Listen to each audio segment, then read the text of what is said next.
Hey, this is Meleika of Evanston Live TV, the voice of the people. Now, last week got a little heated, got a little intense in regards to the increase in minimum wage. Mayor Haggerty called an emergency meeting. He wanted to hear the voice of everybody in Evanston in regards to minimum wage. Now, the City Council, as well as Mayor Haggerty, all are in support of the increase in minimum wage. But there are some Evanstonians who are not in support, and many of them are business owners. One business owner, Hecky Powell, he said, Meleika, come on by the office. I want to share some information with you. So sure enough, Evanston Live TV was there on the spot. Check this out.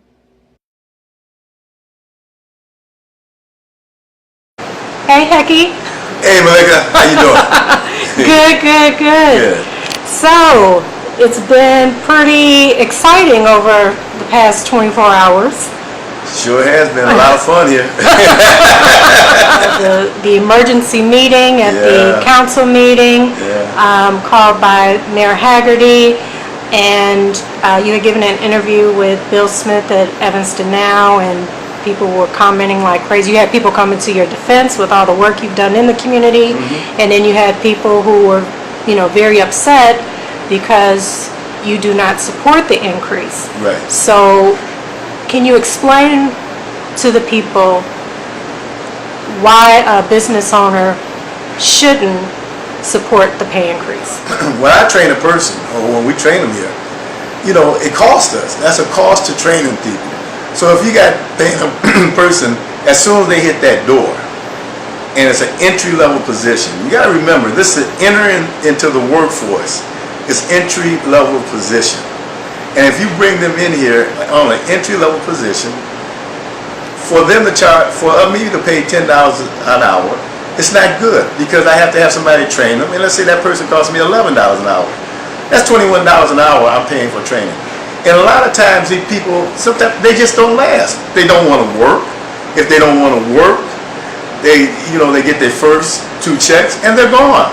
And I have money tied up into those folks. And so that's the kind of things I was trying to explain to the politicians who, Larry was pushing this through. I got a couple of things in the bill that I wanted, but they don't get it because a lot of these politicians and elected officials, they never had to make a payroll in their life.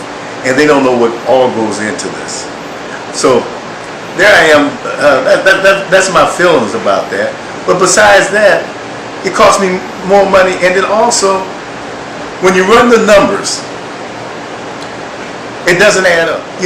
Everybody's saying, wow, you're really helping these people out with this $10 an hour. But you're not, because what happens is this.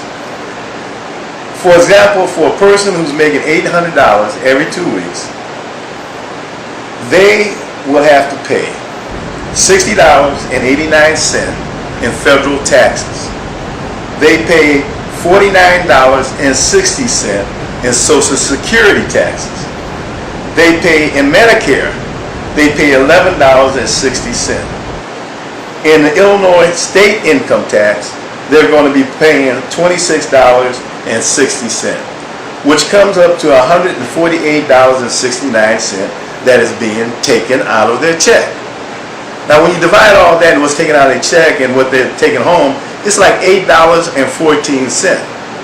Okay? Now, let's take this a little bit further. Besides that, a business owner has to match that.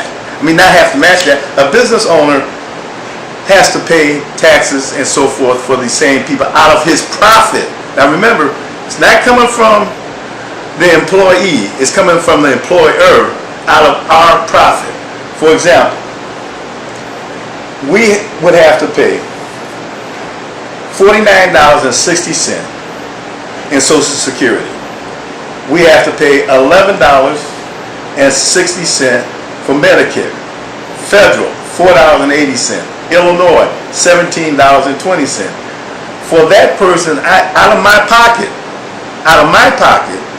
pocket is $83.20 in tax. Now, the only ones that got a pay raise, actually, the only one, and this is where the politicians are playing games with you, and you don't know it, is the state. and the federal government, because the more money you make, the more taxes you pay, and the more taxes I pay for you. That's who's making the money. That's why there's these taxes, and they want to increase the wages. But people don't know this. They think it's $10. It doesn't work that way. So that's why I am opposed to it, and I'm also opposed to government interfering with what I need to pay a person. In our business here at Hecky's, we're here to train you so you can go off and get a job somewhere else that pays more. And also, the kids who graduate from high school, they have 2 years to work in this place. After 2 years, during that 2 years period, they have to go to Oakton, they have to go somewhere to get a better education so they can move on. I don't want anybody in my business that's trying to make a career out of it, because you can't make a career out of this business because it's just one restaurant. And I have my Floyd, who's been with me 32 years, or 33 years, I should say. You're not taking his position. You're not taking my administrative assistant's position, and you're damn not taking my position. So you got to go and do something. Talk to leadership about it, and it really surprised me that they flipped after they saw all those people in the audience there, and they were getting emails and so forth, that they're spineless. They didn't have the courage to stand up for them, because that meeting was called to the latest so it could get to the community and to the businesses so we could discuss it, and then the council was supposed to make a decision at their next council meeting.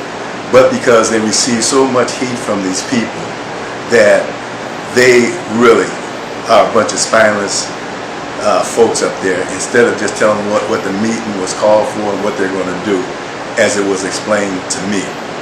Now, the thing is that I can understand them. Some of these are my friends. They will continue being my friends. And the deal is, we just disagree on this. I disagree on the way this whole thing was handled.